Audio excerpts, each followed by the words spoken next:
Γιώργος CV Παλιμπέ και σήμερα έχουμε ένα βίντεο που μιλάμε τι θα κάνω στη Γερμανία. Ξέρετε αυτό που είμαι Γερμανία. Και ας ξεκινήσουμε. Εγώ ήθελα να πω ότι θα κάνω στη Γερμανία, θα κάνω gaming videos, αλλά πιο εύκολα θα μου ήταν να κάνω real life videos, γιατί ξέρεις, μία room tour, δεν ξέρετε καν πώς φαίνεται το σπίτι μου στη Γερμανία. Άμα θέλετε γράψτε στο top comments, άμα θέλετε. Και ναι, τι να πω, έχω πάθει βλάκα γιατί εδώ, τώρα το πρώτο μου βίντεο έχει σύνολο 48 προβολές και ναι, γιατί δεν ξέρετε ότι πως φαίνεται και αυτό και θέλω να το σας δείξω, γράψτε στο top comments άμα θέλετε, άμα δεν το κάνω, ωραία.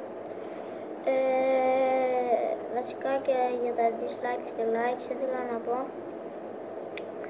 αν σας αρέσει το βίντεο αφήστε like, αλλά αυτό που λέγαμε και στα προηγούμενα και προηγούμενα, μην πατάτε dislike, αυτά είναι λίγο μπεμπίστικο, δεν είναι κάνεις αυτό, τώρα θα σε πατήσω dislike, δεν είναι κάνεις αυτό, εκείνα θα σε πατήσω dislike, δεν γίνεται αυτό.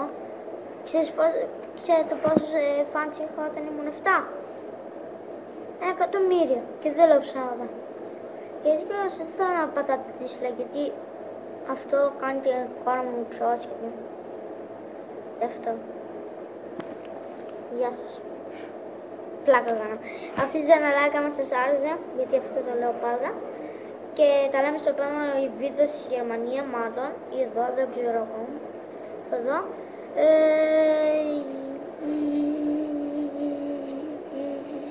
Πλάκα κάνω. Γεια σας.